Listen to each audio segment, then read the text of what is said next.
e chegamos aqui ao canal. Seja muito bem-vindo e obrigado por já estar desse lado. Todas as mulheres, homens também podem assistir ao nosso programa e fique desse lado porque vai ser mais um projeto, mais uma mulher, muita conversa e vai ser muito interessante.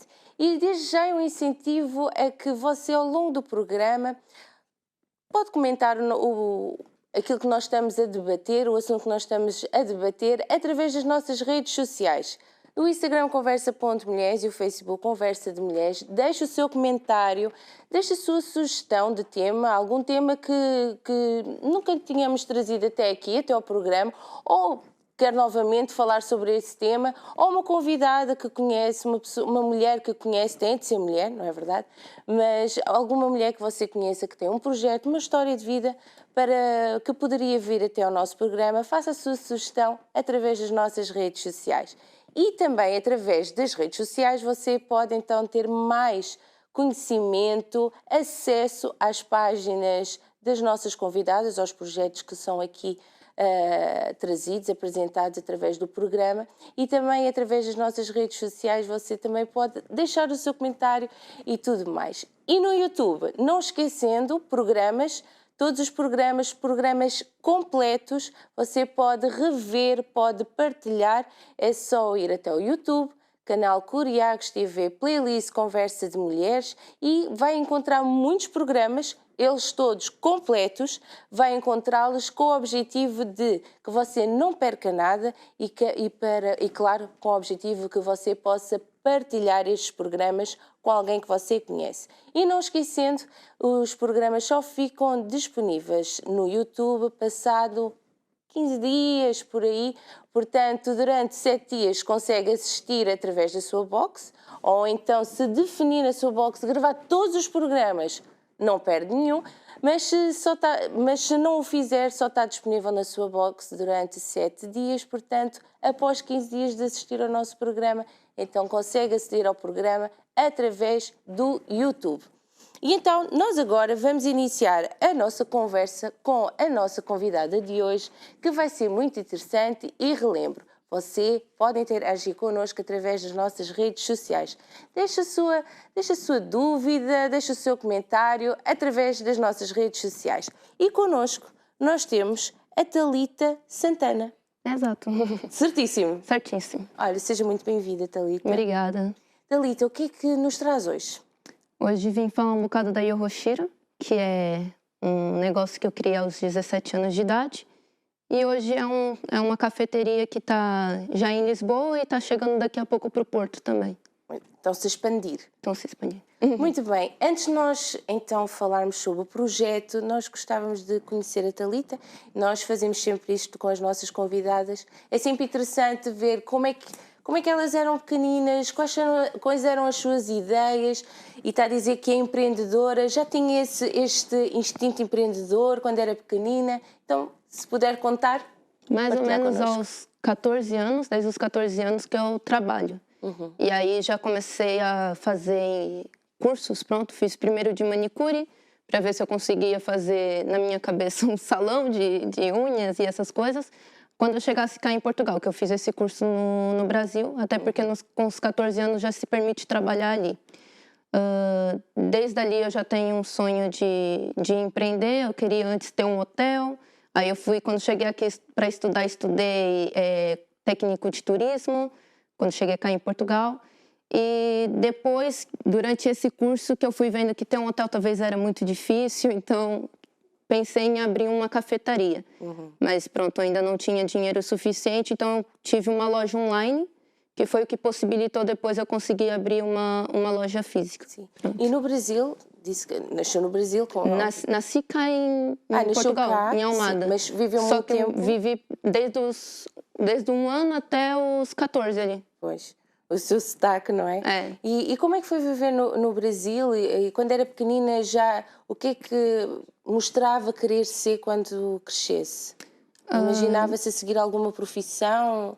Ficava pensando em ser médica, mas depois eu vi que não era boa em ciências, então pensei assim, se eu for arriscar em ser médica, talvez não vai dar muito certo. E por que começar a trabalhar tão cedo?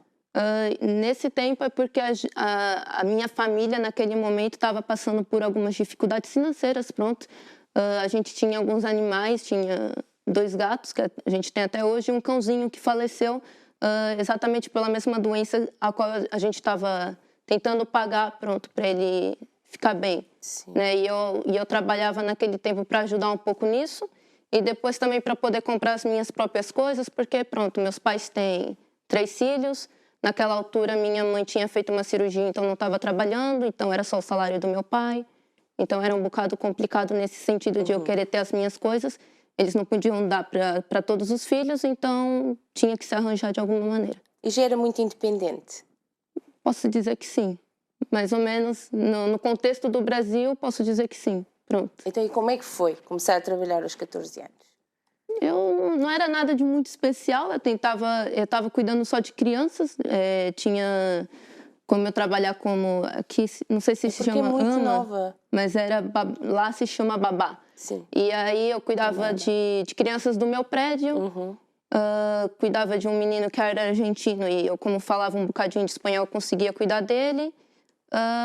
Pronto, era fazer as refeições delas, levar elas para o serviço dos pais, quando não tivéssemos a fazer nada. Pronto, uma delas, a mãe era dona de uma pastelaria ali no Brasil, e aí foi quando eu comecei a ter interesse, pela maneira que eles trabalhavam, pronto, de ter um café, pronto. Uma coisa ligada com restauração. Pronto. Isto no Brasil? Isso no Brasil. Agora, depois, a Thalita vem para Portugal. Exato. Aí vim para Portugal, comecei a vender docinho. Como eu vi que não podia se trabalhar aqui, quando eu cheguei, eu comecei a vender brigadeiro, essas coisas para os meus vizinhos.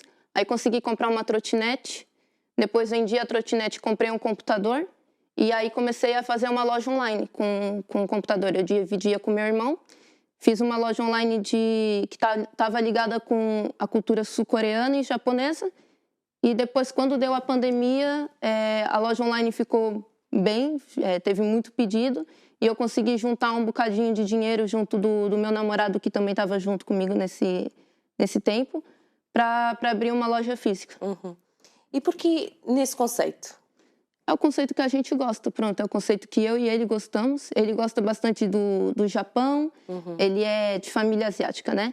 E eu também sempre gostei muito do Japão e da Coreia do Sul. Pronto, talvez mais da Coreia do Sul do que o do Japão, mas basicamente, tipo, foi mais por gostar de animes, por gostar de K-pop, por assistir muito o tipo de comida que aparece naquele anime, o tipo de comida que os cantores da Coreia comem. Sim. E foi surgindo uma curiosidade, porque não tinha nada em Portugal disso.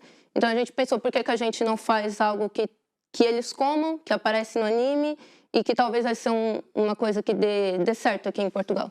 E acabou por dar depois de um tempinho, né? Quando a gente começou a conseguir alguma fama nas redes sociais, no TikTok principalmente. Passar a palavra, porque era uma coisa nova. Exato. Então como é que é ser empreendedora tão jovem? Planear um projeto? É complicado porque a gente não tem todas as informações, e depois as pessoas também não acreditam muito no potencial, exatamente por ser uma pessoa jovem. Quando eu comecei isso, eu tinha 17 anos, então eu não conseguia fazer nada no meu nome, porque eu ainda era estudante. Então era um bocado complicado nesse aspecto, pronto. Mas é complicado mesmo pelas pessoas que são mais velhas, não... Talvez eu digo que não pôr fé no projeto, porque... benefício da dúvida, não é? Exato. Pelo fato de ser uma pessoa jovem, pronto. Então é complicado. Mas depois eu penso que também é legal, porque eu acabo compreendendo a perspectiva do meu cliente, que também tem quase a minha idade, ou são menores do que eu. Então, depois... E eles acabam também se inspirando muito em mim, ou no Hugo, que nesse caso é meu namorado, ou na Denise, que também é minha mãe agora, que também está junto no nosso empreendimento. E eles acabam se inspirando exatamente por verem que a gente é jovem, que a gente gosta dessa cultura, que a gente não está ali só pelo fato do dinheiro, porque é uma coisa que está dando certo. Não, é porque a gente realmente gosta daquela cultura, a gente ama aquilo. e a gente gosta de fazer aquilo e eles acabam vendo essa sinceridade. Acho que é o bom de ser jovem nesse aspecto. E todo o como empreendedor. conhecimento para criar uma empresa veio como? Porque antes já tinha loja de roupa, já tinha experimentado várias coisas. Então, como é que vem este conhecimento? Foi por colocar em prática ou houve estudo, curso? Não, eu acho que foi mais na escola. Estudei técnico de turismo e lá a gente tem que ter uma PAP, né? Fazer uma prova de fim de curso, que é basicamente abrir uma empresa. Então, eles acabam incentivando muito que a gente pesquise essas coisas. Eles acabam também dando as aulas, pronto, tem todas as questões para como abrir uma empresa, quais são os serviços que cada empresa precisa ter. Por exemplo, no ramo de alimentação precisa ter o HCCP para todo o controle estar bem feitinho. Isso tudo a gente aprende na escola, pelo menos no curso que eu fiz de turismo. A gente aprendeu ali e como toda aquela informação era dada de maneira fácil, pronto, depois eu acabei captando e conseguindo fazer por ali mesmo. E planear o projeto. Vocês sabiam o que é que queriam para abrir o coffee shop? Como é que foi? Foi tudo na risca, pronto. A gente primeiro começou só com um café. Depois, nesta altura de pandemia, começou um negócio novo. Foi mesmo assim, café, tosta, não tinha muita coisa. E bubble tea, que é uma bebida que tem umas bolinhas, pronto. A gente começou com isso. E aí a gente não tinha capacidade, aonde a gente estava, no primeiro espaço que a gente estava, não tinha capacidade de vender tudo que a gente queria, porque era muito pequeno. E era só 2 pessoas para fazer tudo. Aí depois a gente foi para um lugar um bocadinho maior, que é no Parque das Nações, e conseguiu já começar a implementar o Korean Hot Dog, que é uma salsicha com queijo, empanada frita, que é uma comida que eles comem bastante ali. E daí que sim, a gente começou a conseguir implementar outros produtos mais famosos, como o mochi, o dorayaki, o dango, porque a gente tinha mais espaço para poder fazer. Pronto. E no Brasil já tem este conceito ou não? Tem em cidades grandes, São Paulo, já tem em São Paulo, já tem, provavelmente no Rio de Janeiro também já deve ter. Eu conheço mais São Paulo, que foi onde eu vivi. E lá eu sei que tem. Conheceu? Um bocado sim, mas quando eu saí dali ainda não era tão famoso. Era uma coisa muito nichada pro público japonês que vive lá, porque no Brasil tem muitos descendentes de japoneses e asiáticos no geral, mas não era muito pro público em geral, assim, pros brasileiros em geral. Em Portugal era a mesma coisa, também existia alguns cafés e restaurantes que você só percebia que só asiáticos mesmo estavam lá, porque não era uma coisa que talvez o público português conhecesse ou tivesse a vontade de conhecer.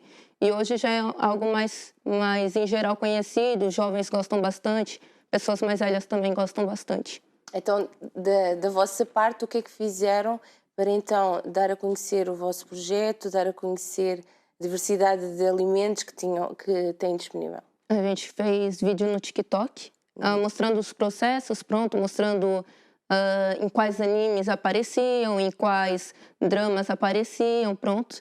E a gente fazia uma comparação desse produto junto do nosso. E depois mostrava o barulho, comia-se e fazia um vídeo com o barulho que fazia a comida, pronto, para as pessoas terem um interesse. E depois também mostrando o espaço, que a gente sempre decorou bastante para ficar apelativo, digamos assim, para as pessoas tirarem fotos, essas coisas. Então muita gente também vinha mais por isso, para fazer fotos, comer o produto e fazer uma foto bonita para colocar no Instagram, ou até mesmo gravar em outros TikToks, essas coisas. Sim. E o feedback foi positivo? Foi. A nível de comentários? Foi bastante positivo. A gente conseguiu... quando começou, não tinha ninguém. Hoje a gente já tem 11 mil seguidores no Instagram, 60 mil seguidores no TikTok. Eu acho que já é um bocadinho mais do que isso. E quando a gente começou há 2 anos atrás, basicamente não havia nada, era só poucas pessoas que iam conhecer nosso lugar, iam conhecer a nossa comida, e hoje já é uma coisa que muita gente quer conhecer. muita gente sai de fora de Lisboa para conhecer, então acho que funcionou, que as pessoas gostam, pronto. E acha que já havia gosto pelo lado dos portugueses, apesar de não conhecerem o espaço? Eu acho que o povo português gosta de experimentar as coisas, coisas novas, né? Sim. Mas aqui em Portugal, quando a gente pensa em um restaurante japonês, a gente logo pensa em sushi. Não pensa logo num prato Ou quente. Não pensa logo num prato quente ou numa comida de street food japonês ou coreana, pronto. Que a comida que a gente vende lá é comida que são vendidas em bancadinhas de feiras, Sim. de ruas, no Japão e na Coreia, basicamente. Pois é isso. Explique mais detalhadamente o que é isto, street food, do Japão e da Coreia do Sul. Pronto. Basicamente, no Japão e na Coreia existem algumas ruinhas onde tem várias bancadinhas que geralmente são as avozinhas que a gente vê assim. Vemos nos filmes. Exato. Que são as avozinhas que comandam aquela cozinha. Sim. E vendem massa, vendem sopas, vendem o Korean hot dog e depois outros tipos de prato. Tudo feito, é comida de rua popular, digamos assim. Não está dentro de um restaurante, não está dentro de um centro comercial, está mesmo numa bancadinha na rua. Exato. E como é que isso foi transmitido, esta cultura japonesa?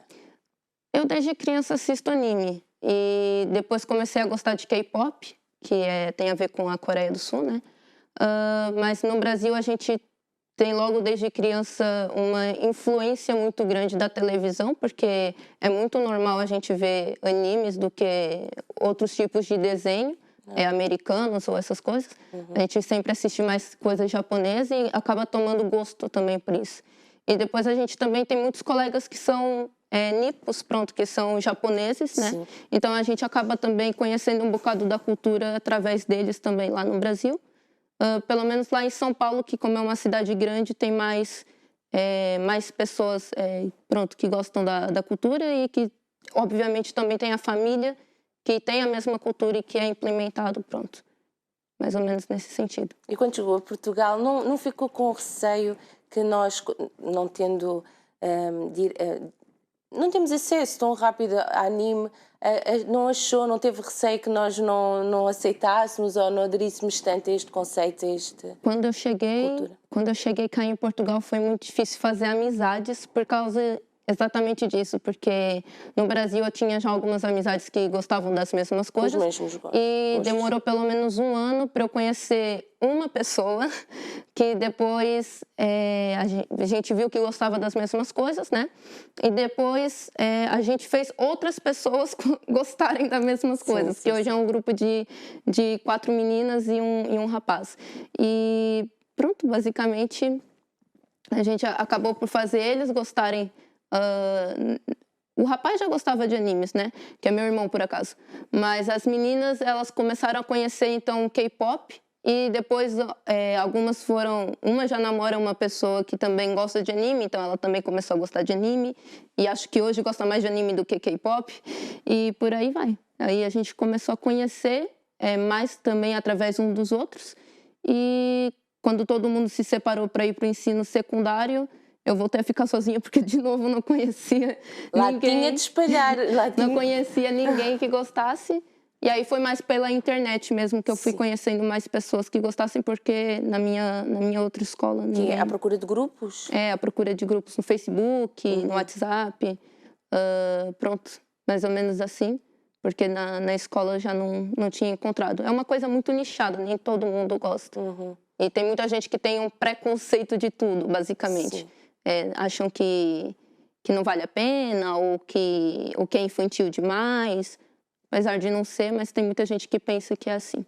E é fácil acesso ao anime aqui em Portugal? Eu acho que é. Tem na televisão portuguesa, né? Passa alguns, não são todos. E depois tem a Netflix, tem alguns sites que também são gratuitos e que passam todos os episódios, assim. Ok. Bem, nós temos algumas fotos que eu vou pedir à Thalita para ir comentando do espaço e de comidas. Portanto, apresente-nos então o seu projeto. Vamos ver as fotos. Essa daí é a batata Yohoshiro. É uma batata que vai com um molho especial, vai teriyaki, que é asiático. Mas é batata frita? É batata frita. Sim. Só que ela vai com molhos asiáticos, depois vai com Filadélfia, Depois tem uns coentros. Pronto, essa daí é a batata que a Denise prepara, que é a minha mãe. E ela faz essas batatas, são mesmo muito boas. Tem muita saída. Batata frita. Esse é o dango. É como se fosse uma espécie de moti, que é um bolinho de arroz. E depois ele tem um recheio de amendoim, nesse caso. Mas a gente também tem de feijão e às vezes tem de sésamo, dessa mesma bolinha. Depois tem uma que é maior, que é o mochi. Mas é bem maiorzinha do que esse. Sim. Esse é o dango. Aí, assim, já é o nosso espaço. É como ele é, a gente tem lá um telão, algumas mesas. Que já é o segundo espaço. É o segundo. Começaram com um espaço mais pequenino. Uhum. A gente já passou por 2 lojas, né? A primeira na Póvoa de Santiria, a segunda no Parque das Nações e essa é a terceira no Parque das Nações agora. Ah, ok. E é mais ou menos isso. Esse é o Korean Hot Dog.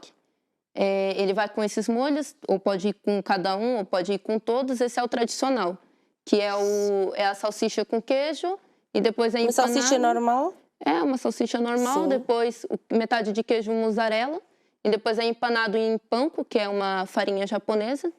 E pronto, depois tem os molhos, os clientes às vezes colocam outros tipos. Esse também é o Korean Hot Dog tradicional, mas é com mais molhos do que um só. E fica estaladiço.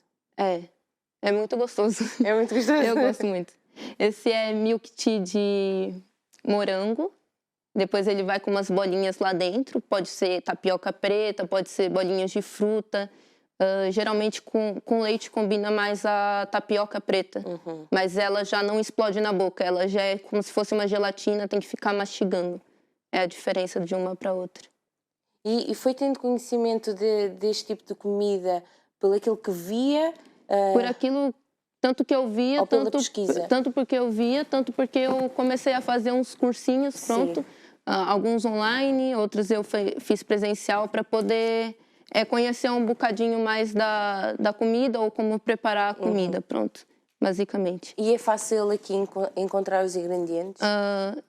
Mais ou menos. Muita coisa tem que vir de fora de Portugal, porque ou em Portugal é muito caro, e aí depois não compensa na hora do cliente pagar porque fica muito caro para o cliente, ou simplesmente porque não há mesmo o produto. Ok. Mas como há muita procura, é ir a buscar. Exato. Seja onde for. Exato. Vamos continuar a ver as fotos. Essa é a entrada do nosso espaço, que agora é a maior. Tem dois vidros grandões, digamos assim, e uma porta bem grande. E aí fica para a Alameda dos Oceanos. Okay. Isto é quase... Só falta ali o passeio, se não era mesmo loja de rua. Ali fora, exato, junto à estrada. Não, o passeio só que é muito grande. É muito largo, muito largo. Aí já é o nosso... Pronto, é o nosso interior, tem alguns desenhos de anime na parede. A gente ganha muito desenho também dos nossos clientes, então a gente acaba colocando nas paredes, ou a gente coloca em umas gradezinhas com um gênero de mola, pronto, para deixar paradinho. E porquê? Ter ali um espaço para os clientes colocarem os seus trabalhos? Eles gostam. Eles gostam mesmo de... Já desde a primeira loja, eles gostam de entregar alguma coisa pra gente. Eles vão lá, vão comer alguma coisa, acabam por desenhar ou trazem pronto. E a gente expõe depois. É uma maneira deles estarem decorando um bocado do espaço e também acho que anunciando um bocadinho da arte deles, né?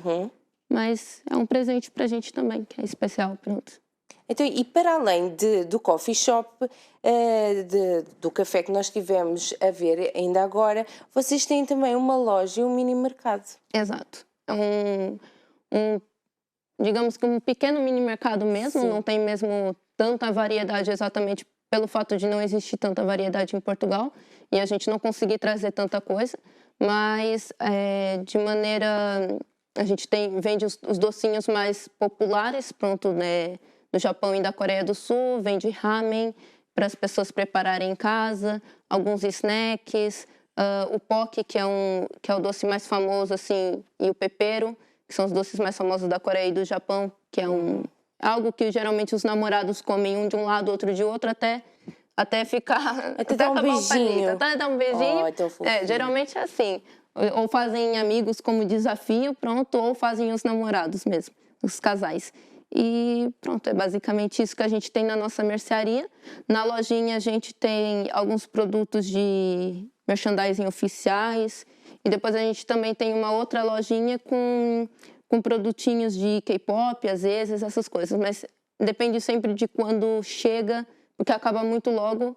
E a gente sempre tem que pedir mais e demora muito para vir até Portugal. Vem tudo de navio, geralmente, então demora muito, muito mesmo. Então, isto tudo começou quando alargou o seu espaço, porque quando era a lojinha pequenina não tinha Ainda assim não tanto tinha espaço. isso tudo. Então, como é que foi planeando, já que precisava de um espaço maior e para ocupar, como é que surgiu esta ideia e a decoração e tudo? A gente foi, assim, do espaço menor até o maior, foi sempre a gente que decorou tudo, né? A gente precisava de uma ajuda para fazer encanamento, eletricidade, mas, tipo, meus pais, a família também do meu namorado, a gente sempre se ajudou. E aí a gente cuidava de fazer a decoração toda, de montar todos os móveis, de fazer, pronto, os mínimos detalhes assim e os máximos que a gente conseguisse. Da nossa parte sempre foi a gente que fez, papel de parede, tudo. Então, basicamente não teve uma dificuldade muito grande na hora das mudanças que a gente teve. Teve só mais o esforço de ter que fechar bastante dias para a gente fazer isso de maneira gradual, porque era um bocado complicado. Sabe desenhar? Mais ou menos. Não muito bem. Não muito bem. Meu irmão desenha. E aí ele, às vezes, faz alguns desenhos pra gente. Depois, pronto, os clientes também dão alguns desenhos pra gente e a gente leva, desde a antiga loja até a nova, a gente sempre trouxe todos os desenhos para decorar o espaço. E depois a gente, quando ganha, vai colocando em outros espaços. E o menu? Como é que foi preparar o menu? Foi às cegas, eu diria, porque basicamente a gente, quando fez o menu, pelo menos o do último espaço, que agora é o maior, né?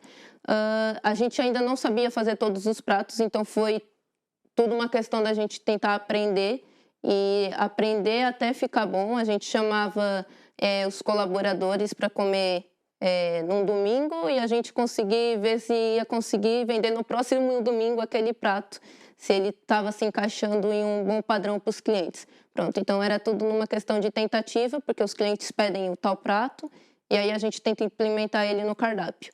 E pronto, aí acabava dando certo, mas o menu em si a gente tem alguma variedade, mas é uma variedade que dentro do próprio prato existe vários tipos diferentes. Então é uma coisa que dá sempre para misturar. Por exemplo, o hot dog coreano, ele é tradicionalmente só com panko, mas também tem um que a gente envolve com batata. E aí ele frita-se com batata, depois coloca-se os molhos, mas é mais outro tipo de hot dog parecido com o primeiro. Pronto. Sim. E isso, como é que surgiu? Foi um pedido do cliente? Isso foi porque a gente começou a ver nas séries. E aí foi uma série que ficou tanto quanto famosa entre o meio dos nossos clientes. E eles falavam, vocês não sabem fazer esse tipo de produto? Aí a gente foi fazendo na tentativa. A primeira vez ficou muito feio, a segunda vez ficou muito feio, a terceira vez queimou, a quarta, nem sei. Demorou pelo menos uns 5 meses pra gente aprender a fazer tal como tá na foto. Porque não há receita na internet, não tem acesso... Existe, mas como não tem os produtos cá em Portugal, fazer com os produtos portugueses é difícil. E depois tem uma técnica, que na hora de você ter que fazer 2, 3, 4 a cada 5 minutos, 4 minutos, pronto, precisa ter uma técnica para fazer aquilo bem, não deixar um queimar, o outro ficar cru, senão acaba dando fica errado, pronto, fica mal. E foi 5 meses o Hugo, né, que nesse caso é quem prepara o hot dog, 5 meses tentando até conseguir. Eu faço, mas não sei fazer tão bem quanto ele, porque ele que conseguiu mesmo ter a prática de fazer aquilo. Exato. Então, e o que mais podemos encontrar no menu? Temos os dorayakis, que são umas panquequinhas japonesas, é diferente da nossa aqui. Geralmente aqui a gente coloca chocolate, morangos, essas coisas. A panquequinha japonesa, ela geralmente vai com um chocolate que é mais, digamos, durinho por dentro. depois é cortado ao meio e tem um formatinho de meia-lua, digamos assim. Ah, sim. E depois, no Japão, também comem com feijão. A gente já teve com feijão, só que como muita gente, tipo, olha, é um doce, mas é feijão, tipo, muita gente tinha medo de experimentar, aí a gente tirou do menu. E aí agora estão pedindo de novo, aí a gente vai de novo pôr no menu, mas aí a gente está vendo uma receita um bocado mais doce para o feijão, para as pessoas consumirem e gostarem também. Pronto, porque se for muito tradicional, ele fica... Eu particularmente não gosto, mas se ficar bem docinho o feijão, aí eu gosto, eu já consigo comer. Ok. Já fica melhor. E que mais? Depois a gente tem os milk teas, que são chá com leite e as bolinhas. A gente tem também o Japanese hot dog, que é um hot dog prensado.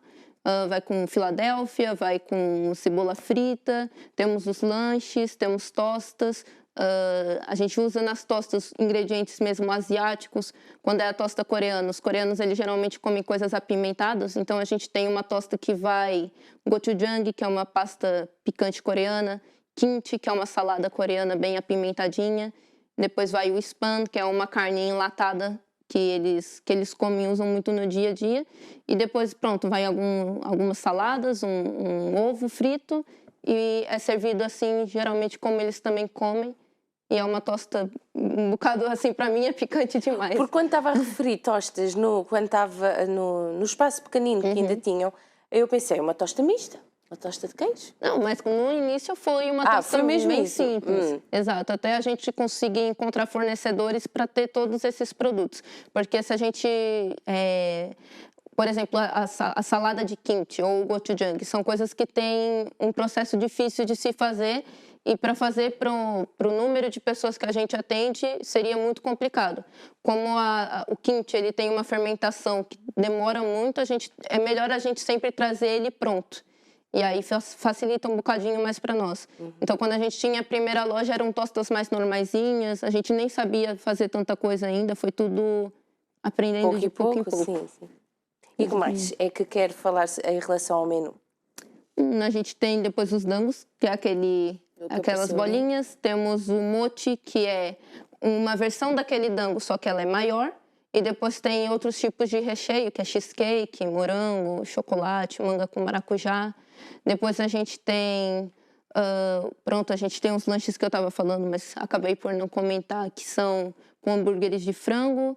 Depois vão algumas saladas também asiáticas ou molhos asiáticos.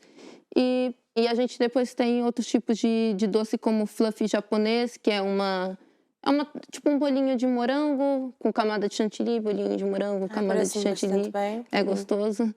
E pronto, é básico. Nosso cardápio, ele parece ser bastante grande, mas na verdade ele é um cardápio que tem muita variação dentro do mesmo tipo de prato. Sim, sim, sim. Então, dá uma impressão, mas não é. Depois a gente tem as entradas, né? As gyozas, o harumaki, o tteokbokki, que é um arroz, é uma massinha de arroz, assim, como se fosse eu não sei o nome da massa italiana que parece aquilo, mas é de arroz e depois é um molho picante que vai em volta e vai com cheddar em cima também, mas já é uma coisa muito picante, é bastante picante. A ideia que nós temos da comida de lá é que é... Assim, na Coreia é mais picante. Pois. Eles gostam bastante de picante. No Japão, já não diria que eles gostam tanto de picante. É uma coisa mais balanceada, digamos assim. Mas na Coreia eles gostam bastante o kimchi, o gochujang, que são coisas apimentadas, são algo, tipo, deles diário. Eles comem todos os dias, basicamente. É o fast food? Digamos que é até no prato normal.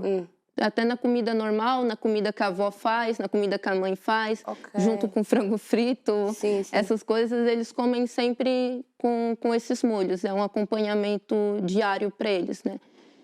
No Japão a gente tem já uma diferença. Também tem quem coma comida apimentada, né? Sim. Mas eu não diria que seria um picante tão forte. E depois tem, os pratos que vão com alguma coisa crua. Aí a gente tem, nesse caso, os onigiris, que é de salmão cru com abacate. E depois tem o de atum, também, que é cru por dentro. E depois aí em volta é o arroz. Pronto, é como se fosse um sushi, mas na verdade é um triângulo, num formato... Sim. Pronto, é um sushi num formato triangular, vai com a alga de nori também. e o recheio que é um bocado diferente, digamos assim. Não é igual ao sushi em si. E o que é que procuram mais quando chegam ao café? O Korean Hot Dog é o mais famoso, assim, de todos eles, é o que todo mundo geralmente pede. Mas porquê? Porque tem conhecimento ou porque desperta a atenção? Porque muita gente faz foto, muita gente faz vídeo recomendando e acaba sendo... E a gente é o único que faz. Pelo menos em Lisboa, a gente é o único que faz. E aí as pessoas acabam tendo muito interesse e vão lá experimentar. Pronto. Aí a galera vai experimentar de batata, o tradicional. Acabam pedindo, às vezes, com açúcar em volta, que tem um... Como é que é isso? Tem um que é... Na Coreia, eles tradicionalmente sempre comem com açúcar em volta, depois colocam os molhos. Eu não tinha ideia nenhuma que fossem tão golosos lá. Sinceramente, não tinha essa ideia. Basicamente... Eu vejo eles muito saudáveis. É o peixinho. É a ideia que tenho na minha cabeça, que eles são muito saudáveis. É aquilo e aquilo mesmo. Eles comem também comidas assim, diferentes. Sim. Se quem assiste muita série coreana acaba por perceber que, por exemplo, vamos supor, numa série coreana estudantil, eles vão lá, comem frango frito, depois comem o Korean Hot Dog antes de chegar em casa, e em casa eles comem uma comida mais saudável que a mãe prepara, essas coisas, né? Mas antes disso eles acabam comendo esse tipo de comida. Tanto porque é mais econômico, tanto assim para a população e para os jovens em geral, tanto porque também é gostoso. E como tem essas bancadinhas que consegue se encontrar facilmente, pronto, é natural deles comerem mais isso, assim. É curioso. E os clientes, como é que tem sido o feedback? Chegarem lá, verem aquele espaço, a comida? Eles gostam. Às vezes a gente tem alguns problemas com a fila, porque às vezes tem, no fim de semana geralmente tem muita fila, e aí tem clientes que às vezes reclamam por causa da fila, mas eles gostam da decoração, gostam da comida, gostam do atendimento, né? A gente faz sempre o nosso máximo. A gente está trabalhando às vezes 12 horas em pé ali, com a força e a coragem, digamos assim, mas os clientes percebem que a gente está fazendo sempre as coisas com amor, com dedicação, e eles acabam sempre dando um bom feedback para a gente recebe tanto no Instagram, tanto no Google, tanto no TikTok, esses feedbacks. As pessoas que gravam no TikTok geralmente fazem um vídeo geral falando sobre a avaliação deles, e a gente sempre recebeu boas avaliações. Então, basicamente, a gente pensa que o nosso cliente está feliz, pronto. E estava a referir as filas, mas isso tem a ver que vocês preparam muita comida na hora? Tudo que a gente prepara é na hora, é feito mesmo na hora. Se fosse um processo que desse para congelar, talvez seria muito mais rápido. Pois, sim. Mas a gente faz realmente tudo na hora, a gente vai buscar os ingredientes todo dia às 9 da manhã para poder deixar tudo bem feitinho, porque aí o produto ele fica realmente mais gostoso. O queijo cortado na hora, a salsicha cortada na hora, tudo bonitinho. Fica mais gostoso, a massa fica mais gostosa, porque se ficasse de um dia para o outro já não dava, por causa do ovo, etc. Mas os clientes às vezes reclamam da questão da fila por ter realmente muita gente. A gente não tem tanto lugar assim para se sentar dentro. Temos mais do que as antigas. O espaço é grande. É grande, mas não tem ainda tanta cadeira, tanta mesa. E às vezes tem uma fila muito grande, as pessoas ficam esperando os outros clientes saírem para poderem se sentar. Tem gente que fala assim, olha, você não pode pedir para aquele cliente sair da mesa? Aí a gente tem que falar, mas ele ainda está consumindo. E a gente não pode tirar o outro cliente simplesmente dali. Então tem alguns que ficam, digamos que mais nervosos por causa disso, mas depois quando eles conseguem uma mesa, eles já ficam mais calmos, já fica mais tudo tranquilo, digamos assim. Então, inicialmente os clientes que procuravam, que iam ao seu espaço, era que tinham conhecimento e alguns curiosos? Já recebeu alguns curiosos que tenham comentado? Tem bastante pessoas curiosas, bastante vizinhos. A gente tem ali uma população um bocado mais velha no nosso prédio. E aí eles vão lá, depois levam os netos, acabam por tomar uma cerveja asiática ou a tomar um café, mas depois levam os netos para comerem as outras coisas. E aí, até mesmo hoje, quando eu estava lá na parte do almoço, tinha mesmo uma cliente que era uma avó, pronto, com os netos todos a levar para comer. E ela também comeu o hot dog coreano, falou, nossa, que diferente, eu gostei bastante. E geralmente a gente não espera encontrar pessoas pronto, que pela idade não parecem gostar das mesmas coisas, mas que acabam levando a família para conhecer, experimentar, e eu acho interessante essa coisa, pronto. E sendo tão nova empreendedora, como é que é gerir isto tudo? É um bocado confuso. É muita responsabilidade. É muita responsabilidade. É um bocado confuso, mas eu tenho a ajuda da minha mãe e do Hugo, pronto. A gente senta, a gente conversa, às vezes a gente briga também para conseguir chegar em algum lugar, mas principalmente eu pedi muito que a minha mãe conseguisse ser sócia. Ela estava antes num outro emprego, no qual ela estava tendo muito sucesso naquele emprego, mas eu pedi para ela, mãe, você não consegue vir aqui me ajudar? Porque ela sabia como gerir aquilo melhor do que eu, pelo menos em algumas partes nas quais eu não sou tão boa, como no setor financeiro, né? Ela é melhor de cuidar daquilo tudo, gerir aquilo tudo, e aí pronto, foi uma ajuda assim que ela deu, e que eu agradeço muito a ela. Até mesmo por ter largado alguns objetivos que ela tinha dentro da empresa que ela trabalhava para vir para algo totalmente novo. Sim. Algo que ela não sabia se ia dar certo ou não, mas que está dando certo, graças a Deus. Então, pronto, eu acho que ela se alegra por causa disso, e na questão de eu gerir alguma coisa, eu tento sempre gerir mais a parte das redes sociais, que é o que eu mais gosto, gerir a parte de conversar com o cliente, e depois gerir a questão do atendimento, né? Geralmente sou eu que estou na sala coordenando todo mundo e ajudando todo mundo, pronto, para a gente fazer as coisas bonitinho, entregar as coisas, mas eu acabo fazendo um bocado de tudo. Todo mundo lá faz um bocado de tudo. Tudo, né? Fazer um bocadinho de tudo tudo o que possa fazer vai ajudar que este projeto cresça. Exato. Tudo isso.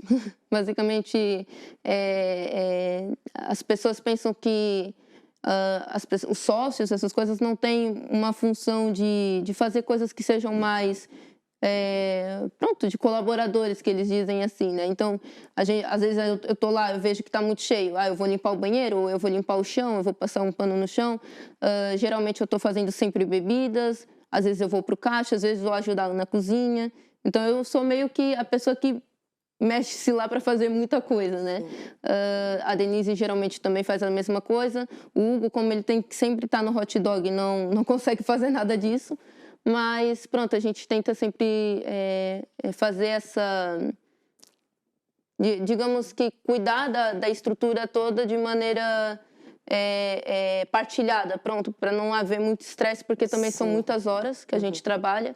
Às vezes são muito clientes em certos momentos, e a gente precisa ter o apoio de um dos outros, pronto. E assim a gente consegue colocar as coisas assim, o negócio à frente, e conseguir levar as coisas de melhor maneira. E em tantas tarefas, o que é mais desafiante? Às vezes é tratar do cliente, eu acho. Porque às vezes a gente pessoas. tem... pessoas, pronto. É um bocado complicado. A gente tem que compreender certos clientes. A gente tem mães que não entendem muito dos animes, não entendem muito dos dramas, não gostam, e que os filhos gostam e vão lá porque querem ver e querem comer e não sei o quê. E as mães acabam sendo um bocado, digamos que, sem educação, com todo o staff e tudo mais. E aí a gente, para tentar deixar as coisas mais calmas, geralmente ou vou eu. Se eu vejo que eu não vou conseguir porque eu vou me estressar, eu falo, não, gente, eu não vou, vai outra pessoa tratar dessa cliente. Geralmente não é muitas vezes que acontece, mas atualmente está acontecendo muito por causa que a gente está recebendo muita gente nova, né? Os clientes que já venham com a mãe ou com o pai, que a gente percebia que tinha um certo preconceito de alguma coisa, atualmente são nossos clientes já fiéis, digamos assim, e a gente já percebe que eles estão mais à vontade no espaço, gostam mais se não gostam do anime, pelo menos gostam da comida, gostam do espaço, pronto. Mas quando é um novo cliente que tem esse desafio, é algo que para mim, pelo menos, é mais complicado. É uma coisa que eu não gosto tanto de tratar. Mas quando o cliente pronto, jovem, Numa ou pelo boa. menos um adulto que goste daquelas coisas, já Sim. gosta de estar lá atendendo, já gosta de estar lá conversando também, que a gente conversa muito com os clientes. E pronto, basicamente é isso. E no vosso café não é só a comida, a arte, mas também organizam eventos, festas temáticas. Fala um bocadinho A sobre isso. gente é muito convidado, né, para eventos que outras promotorias fazem. E como a gente está sendo geralmente o único café especializado nisso dentro de, talvez, do país, geralmente eles nos chamam para o Porto, nos chamam para Setúbal, ou aqui mesmo dentro de Lisboa, chamam a gente para poder estar, pronto, participando. Eles ligam para a gente ou vão no espaço, enviam um e-mail, e aí a gente tem uma carrinha, né, que está adaptada para vender os alimentos. A gente coloca nosso equipamento ali e depois vai nesses eventos e pronto. Basicamente, colocamos música, colocamos os produtos ali, colocamos umas mesinhas e a galera está no evento, depois vai lá e come alguma coisa e volta pro evento. E ou como é fica que é por gerir ali. isto? Porque é o café, Aí a gente fecha no dia o extra. café. Sim. Ou agora a gente vai ter alguns que vão ser importantes a gente ter o café aberto na mesma. Então a gente vai deixar metade da equipa no café e metade da equipa vai para a carrinha para ir para o evento. Aí a gente consegue gerir isso mais ou menos assim. É um bocado complicado, mas a gente já fez umas tentativas que deram certo. Sim. E pronto, aí vai indo.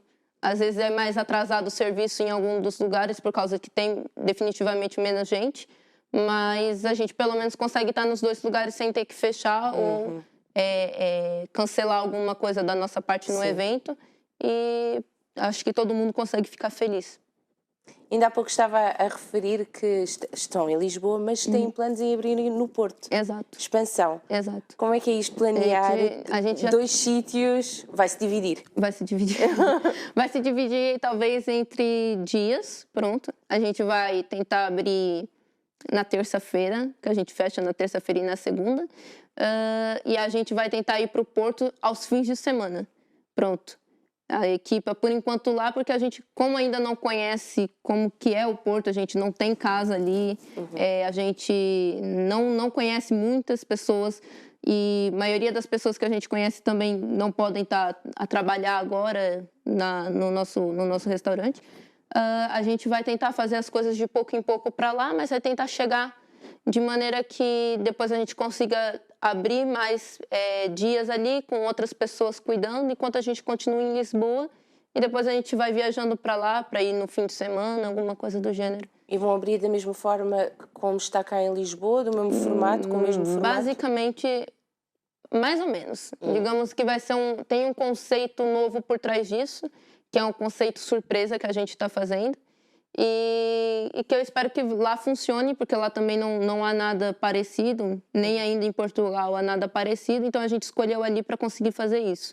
Porque como em Lisboa a gente já percebeu que do jeito que está já está bem, a gente vai tentar fazer um novo espaço no Porto, já que a gente tem muitos clientes que procuram dali, e pronto, vamos ver se vai funcionar da maneira que a gente quer. Acho que em 2 meses já é para estar pronto ali. Então, se em Lisboa está a funcionar desta forma como vocês estão a fazer, por que ser diferente no Porto?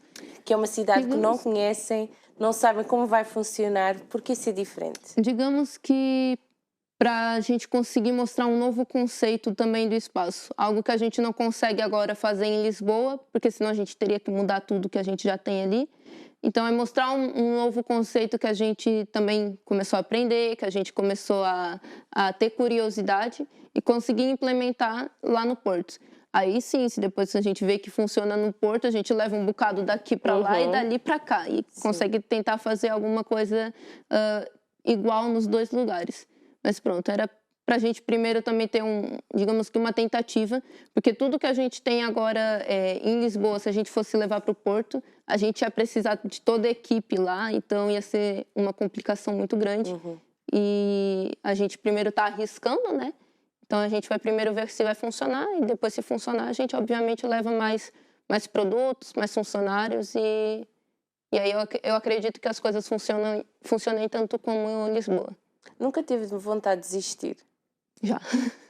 Às vezes é complicado na questão da gente ser jovem, exatamente por isso tanto outras pessoas jovens pegarem e criticarem ou diminuírem, falarem, mas isso não é nada, você não vai conseguir nada, deverias acabar com isso e não sei o quê. É interessante porque o futuro são os jovens e estão sempre a falar sobre isso, mas depois quando os jovens avançam com alguma coisa, acaba por haver ali um impedimento. Não é bem assim, tem calma, tu não percebes. Até mesmo amigos, que a gente pensa assim, amigos que iam para casa da gente, etc.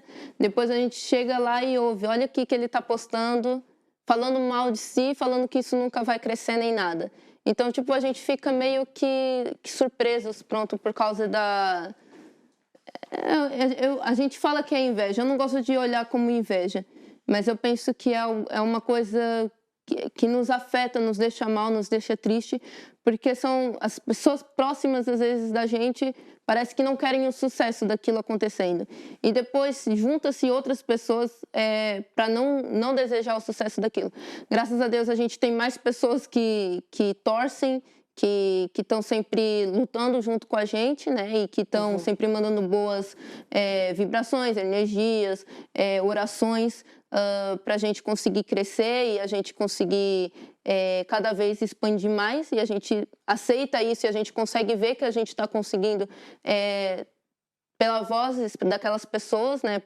Pelo ânimo que aquelas pessoas têm tanto quanto a gente. Mas a gente também recebe muita crítica de pessoas que nunca vieram, de jovens também da nossa idade, que acham, mas isso é uma perca de tempo, fazer alguma coisa desse gênero é uma perca de tempo, vocês não são um anime, vocês não são da Coreia. Muita gente julga, principalmente a mim, porque eu não sou asiática. Então eles falam, você não é asiática, você não deveria ter um negócio asiático. Como o meu namorado, ele é filho de asiáticos, então ele já tem os olhos puxados, as pessoas já não criticam nada com ele, porque pensam que ele nasceu mesmo na Ásia. Mas quando é pra mim, a galera já fala, você não é asiática, você não deveria ter um negócio asiático, não é da sua cultura. Então, isso às vezes me fez pensar em desistir, porque eu pensei, ok, se eu não sou asiática, então eu tenho que fazer um negócio português ou brasileiro ou alguma coisa assim. Só que depois, pronto, essas pessoas que gostam da gente conseguiu... reerguer, né? E a gente conseguiu se animar para prosseguir em frente e eventualmente conseguir o que a gente tem hoje. E tem alcançando grandes coisas, tanto que vão se expandir para o Porto. Exato. É um dos principais projetos ou tem mais algum? Atualmente é um dos principais, porque a gente não consegue também pensar em tanta coisa ao mesmo tempo. A gente já vai ter alguns eventos para participar até abril, né? Sim. E a gente tem esses eventos para participar, tem a loja do Porto para fazer e tem a loja de Lisboa para cuidar ainda. Sim. Então... é muita coisa ao mesmo tempo, mas a gente pretende, obviamente, depois ter novos espaços ou até mesmo... Falta o Algarve. Tem muita gente que pede no Algarve, mas aí é uma questão da gente sempre ver como a gente tenta sempre chegar em algum evento nessas regiões e ver se as pessoas gostam, se as pessoas querem novamente, e aí a gente sim conseguir ter um espaço físico nesses lugares. Então, agora estamos a terminar, vou pedir que então refira a localização do café e que refira as suas páginas. Ok. A nossa loja fica em Lisboa, no Parque das Nações, na Alameda dos Oceanos, número 3.15.02D, loja 4. É um endereço muito grande. A nossa página no Instagram é @yohoshiro, no Facebook é Yohoshiro e no TikTok é Família Yohoshiro. Muito obrigada, Thalita. Muito sucesso. Obrigada, eu. E que se expanda por todo o país. Obrigada. E muito obrigada. Obrigada. E muito obrigada a si que nos acompanhou. Estamos a terminar. A segundos foi um programa passado a correr, boa conversa e grandes projetos. Portanto, nunca é tarde, nunca é cedo. Se você tem esse sonho, vá atrás e alcance os seus sonhos. E contamos consigo no próximo programa, já sabe, pelas 15 horas, segunda a sexta-feira. Cá estamos nós, na Curiacos TV.